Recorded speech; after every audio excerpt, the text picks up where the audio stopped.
L'école supérieure spéciale d'architecture du Cameroun, l'ESACA, organisait à Yaoundé un colloque à travers des ateliers, des conférences et une exposition du 8 au 28 février 2017.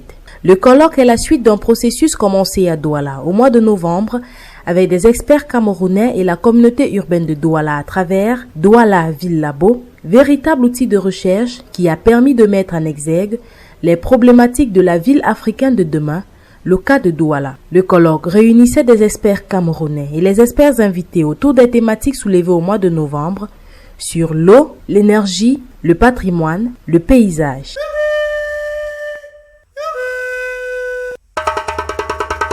L'exposition Ville africaine de demain, triptyque sur la ville de Douala, installée dans le hall de l'Institut français du Cameroun, est le résultat de ces recherches commencées au mois de novembre dans la ville de Douala. Parallèlement aux activités qui se déroulent à l'IFC, il faut noter la présence de l'École supérieure spéciale d'architecture du Cameroun ESACA au Salon Promo 2017 avec un stand de 20 mètres carrés très visité par le public et animé tout au long de la manifestation par des experts invités et des jeunes architectes de l'école. Un autre constat aussi qui a été fait lui par l'ONU en 2012. Eh bien figurez-vous que si nous continuons de consommer le cuivre au rythme auquel nous le consommons aujourd'hui, l'ONU nous annonce qu'il n'y a plus que 38 ans de réserve de cuivre sur la planète. Ça veut dire en clair qu'en 2050, il n'y aura plus un gramme de cuivre sur cette planète. Enseignants, étudiants et experts invités sont présents au pavillon de France auprès de leurs partenaires de l'IFC lors de l'inauguration du salon par Monsieur l'ambassadeur de France au Cameroun, Gilles Thibault, et le ministre de l'économie, du plan et de l'aménagement du territoire, Louis-Paul Motazé.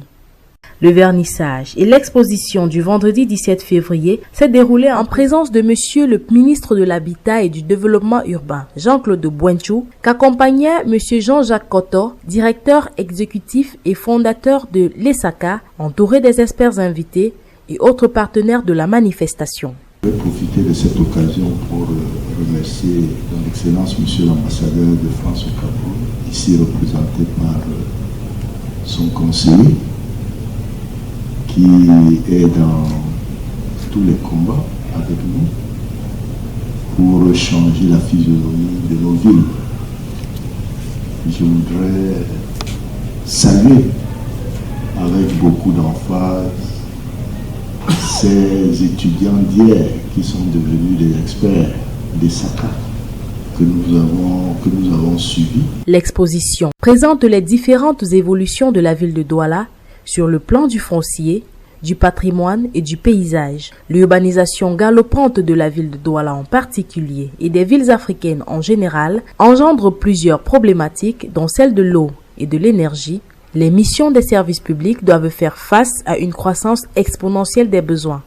L'exposition présente également des projets d'étudiants de l'ESACA, des travaux d'architectes français à l'export et des réflexions menées par les experts de l'école à Douala, la ville Labo. L'exposition présente aussi des vidéos, l'évolution de la ville vue par ses habitants et une école flottante au Nigeria. Les travaux en atelier ont été lancés la veille du vernissage de l'exposition. Ils sont ouverts avec la projection d'un film documentaire de 12 minutes sur la ville de Douala. Ce film, qui traite à la fois des questions de mobilité, des questions d'eau, différents niveaux d'intervention vus par les habitants, vus par l'intervention publique en même temps qu'il présente la ville pour ouvrir les débats et faire les échanges, exactement ce qu'il fallait pour lancer les ateliers sur les thématiques suivantes. L'eau et le projet urbain avec Barbara Camus. Je voudrais recoller un peu au contexte de ville en forte expansion et en fort développement et vous présenter une expérience, enfin qui est plus qu'une expérience, qui est 4 ans de travail en Argentine sur l'agglomération de Buenos Aires en 2000-2005 et qui a été la conception et le développement d'un programme de développement participatif des services d'eau et d'assainissement dans les quartiers dits non régularisés, que j'appelle non régularisés au sens où ils n'étaient pas dans le domaine public, enfin les voiries ne sont pas dans le domaine public, donc de facto ils n'étaient pas dans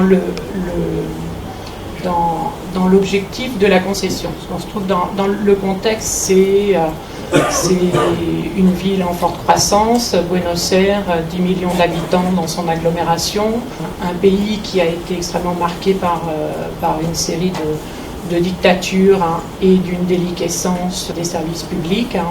L'infrastructure de l'eau, de son traitement, de son distribution était une des plus modernes au XIXe siècle et une des plus grandes installations de traitement d'eau. Dans les années 80, en grande problématique à la fois sur l'état du réseau et à la fois sur la non-desserte du réseau eau et assainissement d'une grande partie de plus de la moitié de la population de l'agglomération. Quel est l'état au moment où toi tu arrives au niveau du raccordement? Qu'est-ce qui existe dans les villas? Les situations sont extrêmement diverses, c'est-à-dire qu'on a 10 bidonvilles consolidées, maçonnées en villes denses, ce qui sont des poches urbaines. On a des choses qui sont extrêmement précaires en matériaux de récupération. Et puis, dans tous les lotissements, on a des lotissements qui sont construits avec des maisons R+1 depuis 30-40 ans et qui n'avaient pas les services d'eau et d'assainissement. À l'intérieur de la crise urbaine, il y a cette crise de l'eau. Quel est votre avis sur la question? On est aussi dans les bouleversements de la planète actuelle avec des accentuations de phénomènes et donc à des endroits, des raretés d'eau. Vous avez au nord des questions sur le lac Tchad, au sud la montée des eaux. Enfin, le Cameroun est un grand pays qui traverse plusieurs situations géographiques confrontées à ces multiples questions sur la question de la raréfaction, la pollution des ressources, des conflits d'usage. Construction solidaire et collaborative avec Emmanuel Robin et Tiffaine Bertom. Des jeunes filles ont imaginé, après une expérience de workshop solidaire et collaboratif à Yaoundé l'an dernier, apporter un mieux vivre à un village de 12 familles de Nkolassi, dans la région du centre, département de la Mefouya-Kono, village sans électricité et mal raccordé au réseau routier. Il s'agit, au-delà de l'aspect matériel, d'accompagner aussi les habitants et les enfants dans la prise de conscience du devenir de leur village. Ces personnes qui vivent avec la forêt, la régulent, la respectent et la valorisent, ont-elles noté, rappelant aussi leur rattachement à l'architecture locale et aux traditions. Il faut faire comprendre ou peut-être réintroduire la notion de communautaire. Ancestralement, elle était présente, comme partout, mais aujourd'hui, elle commence à s'enfouir sur des questions d'individualité qui gagnent de plus en plus les habitants. Alors, comment rendre neutre? Comment la case peut-elle appartenir à tout le monde, dans l'esprit, mais aussi en pratique? Comment communiquer sur l'imaginaire du communautaire? Donc en amont et en parallèle de la construction, il y a une équipe qui doit se former pour sensibiliser à la démarche participative et solidaire. Leur proposition, construire une case éco-responsable destinée à accueillir des activités artistiques et musicales pour les habitants du hameau et alentours. Autour de ce chantier se développeraient diverses activités, maraîchage, espace de vie et de stockage, éclairage solaire. Le projet a été développé dans une logique constructive avec des matériaux locaux et de proximité qui se trouvent dans un périmètre de 20 km, exception faite du lampadaire solaire et des voiles moustiquaires. Ces 10 jours qu'elles ont passé à Douala dans notre agence pour travailler sur ce projet, nous avons insisté sur le côté justement activité. C'est bien joli de faire une belle case, de faire un beau bâtiment, et elle parlait d'esthétique. On n'a pas besoin de mettre de marbre ou de cuir ou de ceci sur un édifice pour qu'il soit magnifique. La terre est elle-même magnifique. Donc, ce n'est pas l'objet qui compte, mais c'est ce qu'on va en faire et ce qu'on prévoit d'en faire. Ce qui fait que là, s'il n'y a pas d'activité, et je rejoins ce que monsieur a dit, parce que nous leur avons proposé de mettre à disposition ce côté high-tech, donc tous les jeunes petits cousins que j'ai dans ce village dont ils sont déjà dotés. Il n'y en a pas un qui n'est pas connecté. Architecture passive, climat froid et climat chaud avec Ferran Yusta Garcia. Comment on peut concevoir et construire des maisons de très basse consommation en climat chaud alors que dans un climat chaud, l'énergie est presque donnée. Le soleil il est disponible, il faut juste se protéger, mais tout le reste il y est. Voilà. Donc je suis là-dedans aujourd'hui. Dans ces moments d'échange avec vous, je voulais connaître surtout les enjeux qu'il y a aujourd'hui sur la consommation énergétique au Cameroun. Savoir si vous devez vous prendre sur la conception d'une maison, d'un logement de très basse consommation au Cameroun, vous feriez comment? Des fois on dit oui, construire en briques, ça permet de réguler la température et tout, mais j'aimerais savoir si c'est aussi systématique que ça. La brique, qu'est-ce qu'elle fait? Elle est intéressante pour plusieurs raisons. Première, c'est qu'elle rapporte une grosse inertie thermique à ton logement.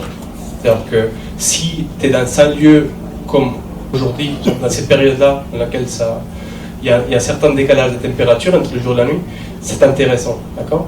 Le jour, ta maison elle est froide la nuit, donc ils prennent le temps à se chercher une température, et le soir, quand tu vas au lit, t'es bien parce qu'ils savent chercher une température, du coup tu as fait le plus froid dès que la nuit, la température chute. Dans l'acte architectural, aujourd'hui, je me comporte un peu comme un chef d'orchestre simplement.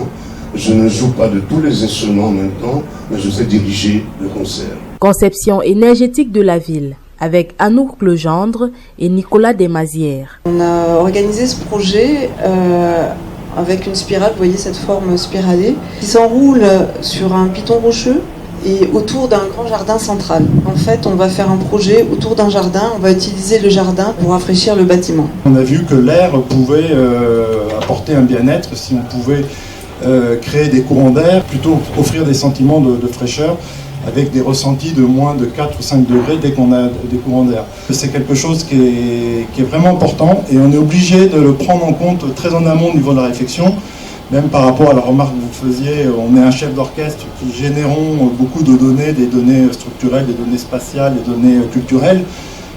Cette donnée environnementale, elle est vraiment, pour nous, vraiment importante parce qu'il y a des enjeux mondiaux de société qui sont vraiment neufs et qui sont, je ne vais pas être alarmiste, mais qui nous questionnent vraiment beaucoup.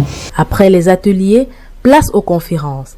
Parce qu'un bonheur ne vient jamais seul, comme pour les ateliers, un film documentaire est projeté pour ouvrir les débats. Habitat du Cameroun 1949 de Michel Calt, en plongeant dans l'histoire. Il y a très très longtemps, on avait une journée, on nous donnait le thème de l'étude, par exemple en 3e année, c'était une église et le terrain, et dans la journée il fallait faire un croquis et on le remettait à l'administration et après il fallait développer le croquis. Et très souvent le croquis était beaucoup plus intéressant que le développement. On appelait ça monter en loge. Hein, et on passait la journée pour remettre un dessin comme ça, qui était l'esprit du projet. C'est intéressant parce que ça oblige en une journée à voir l'ensemble, hein, et à pas partir dans les détails. Le film révèle la grande maîtrise des matériaux vernaculaires, la haute technicité dans leur production et leur mise en œuvre, et bien sûr, l'aspect participatif et collaboratif dans la construction des édifices, autant à l'ouest qu'au nord du pays. Depuis le mois de novembre, nous avons donc esquissé avec nos partenaires à la fois de Bordeaux, de la communauté urbaine de Douala, esquisser des pistes de réflexion sur ce que demain nos villes africaines devraient voir de meilleur pour la vie des citoyens. Nous avons donc au travers de cela fait une exposition ce jour qui donne des pistes de réflexion et qui nous permettent aujourd'hui d'échanger avec des experts et dont la qualité n'est plus à démontrer puisque au travers des études menées avec à la fois les experts nationaux et les étudiants, nous avons identifié un certain nombre de problèmes qui sont de manière générale les mêmes qu'on retrouve dans les pays africains, les villes africaines. Ces sujets sont multiples, mais en même temps on peut les circonscrire. Le premier sujet, c'est celui de l'eau, celui de l'énergie, celui des TIC. Et c'est pour ça que nous avons sollicité nos partenaires pour que nous puissions discuter ce matin de leur expertise et de leur expérience en matière d'eau, d'énergie et du TIC. Donc là, je vais parler de l'eau et la ville et comment l'eau peut être au cœur de transformation urbaine et comment un certain nombre de villes au niveau international honorent le rapport de la ville et de l'eau et reconfigurer un certain nombre de façons de faire le projet urbain. Il y a un enjeu absolument phénoménal sur la croissance des villes africaines, puisqu'on prévoit une croissance de 50% de la population urbaine en Afrique d'ici les 20 ans à venir, ce qui veut dire qu'il va y avoir encore d'amples transformations à opérer sur la ville existante et sur la capacité aussi à créer de l'urbanité dans les extensions de ces villes ou dans des villes nouvelles. Et quand je dis la capacité à créer de l'urbanité, c'est pas seulement de créer ces villes-là, mais de créer une façon de vivre ensemble dans ces lieux-là. Voilà, ça c'était un clin d'œil à mon histoire personnelle, mais qui, je pense, a à voir avec l'eau, qui est que j'ai vécu à Yaoundé jusqu'à 3 ans et que j'ai appris à nager dans les eaux du Cameroun. Là, c'est effectivement en pirogue sur le Nyong. Il y a eu un très beau travail qui a été fait. Moi, j'ai visité Douala par l'eau. Donc, je rejoins complètement le travail qui a été fait sur l'ouverture de la ville sur l'eau, qui est, je dirais, de par son histoire, sa fonction géographique, née de sa présence le long de l'eau, mais aussi le long d'un estuaire qui est extrêmement riche, que c'est un estuaire de mangrove.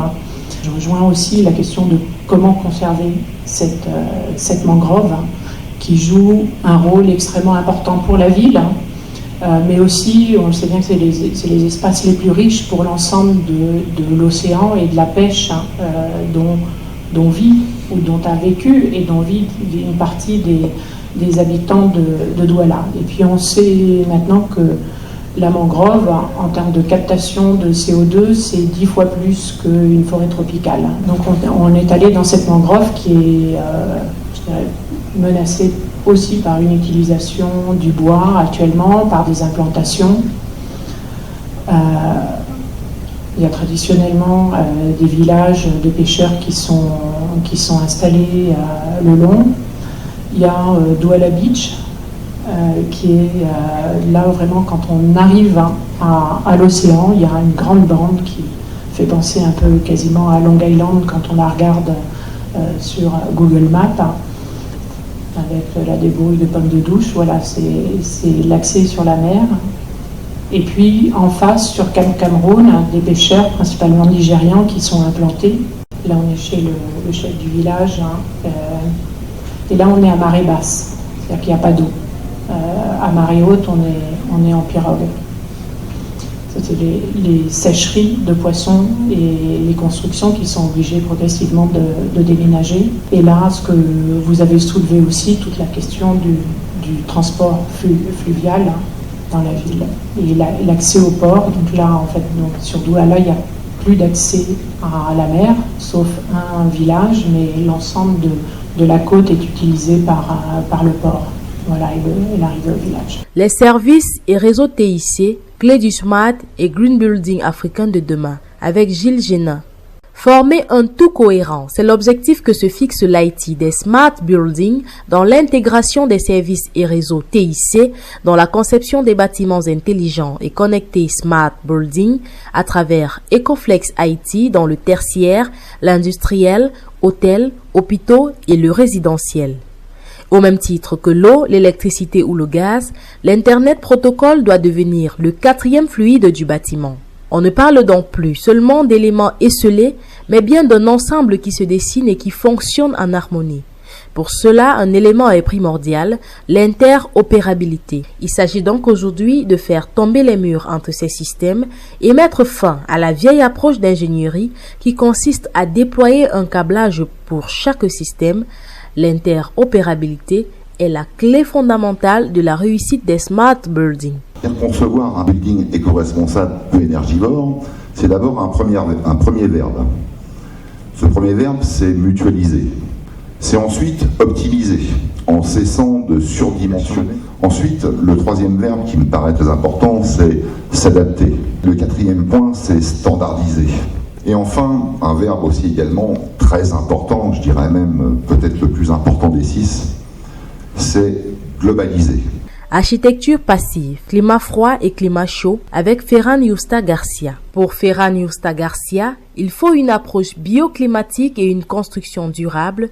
Pas question de conception contrainte par des normes, labels et autres certifications, mais bien une approche créative du développement durable selon des règles de bon sens. Donc ça c'est une vue depuis ma chambre de l'hôtel ici aujourd'hui. Ce soir je vais rentrer et je vais voir cette vue-là. Et cette vue-là elle est systématique, on la retrouve partout dans le monde aujourd'hui, là où il y a un climat tempéré, un climat chaud. C'est systématiquement les façades déglinguées de la clim en façade. Partout. Ça invite à certaines réflexions quoi.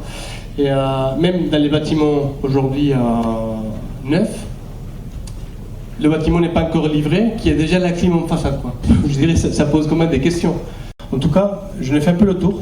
J'ai fait une grosse recherche pour voir. On l'a fait au sein de Gréco, au laboratoire à l'école d'architecture de Bordeaux, pour voir toutes les mesures. En fait, l'idée c'était d'identifier toutes les actions ponctuelles qu'un architecte peut inclure dans son projet pour faire baisser la consommation d'une maison, ou pour faire augmenter le confort sans monter le coût. Et voilà la classification qu'on a trouvée. Climat chaud, il y a 5 axes à travailler. Le premier axe, c'est se protéger de la chaleur externe. La première chose à faire, c'est bloquer la chaleur qui vient de l'extérieur. Mais là-dedans, il y a énormément de choses qu'on peut faire différentes. Tout ça, c'est pas des règles, c'est pas des lois, ce n'est pas la maison doit être comme ci, comme ça, c'est juste des actions que vous pouvez vous approprier et après la décliner dans votre maison comme vous voudrez, il n'y a aucun problème. Conception énergétique de la ville avec Anouk Legendre et Nicolas Desmazières. L'agence s'appelle XTU et le X, c'est l'évocation de la recherche. Et le TU, c'est le contexte à la fois géographique, sociétal, programmatique. Il synthétise cet aspect-là. Jusqu'à présent, on s'est beaucoup préoccupé des énergies, des kilowatts. Mais en fait, l'énergie, elle est partout. Demain, elle va être aussi dans la ressource qui va manquer. Elle va être dans l'eau. Et finalement, demain, ça sera aux vivants de fabriquer tout ce dont on aura besoin, parce qu'on aura épuisé nos ressources, parce qu'on aura épuisé l'énergie. Et donc, il est urgent que la ville utilise le vivant pour optimiser sa productivité, pour devenir productrice elle-même. Et le vivant, c'est toutes ces dimensions, ces dimensions biodiversité, ces dimensions biotechnologiques, ces dimensions agricoles, c'est aussi ces dimensions humaines, parce que le vivant, c'est vous tous, c'est nous tous, c'est l'énergie de chacun, l'énergie participative, l'énergie qui vient de l'héritage culturel et du savoir-faire des anciens, et l'énergie qu'on porte tous en nous et notre imagination aussi. Et c'est de l'imagination de chacun qu'on arrivera à faire les ressources du futur. Les experts invités ont visité Yaoundé, notamment le site de Tinga, où l'ESACA a participé à la restructuration et à l'aménagement des quartiers aléatoires pour toucher du doigt les problématiques soulevées par Douala, ville labo. On allait au rythme de l'école et donc il suffisait qu'un mois de vacances passe pour revenir sur le site et s'apercevoir que ce qu'on avait relevé n'était plus là. C'est quand même génial, ça veut voilà. dire qu'il y a une vraie dynamique. C'est tout le temps en mouvement. Donc ça a aussi contrarié effectivement beaucoup de projets, parce que sur un an, en 3, 4, 5 temps, la morphologie du quartier avait vraiment considérablement bougé. On le verra même un peu plus loin, mais là c'est encore un exemple, on n'était pas là depuis quelques temps.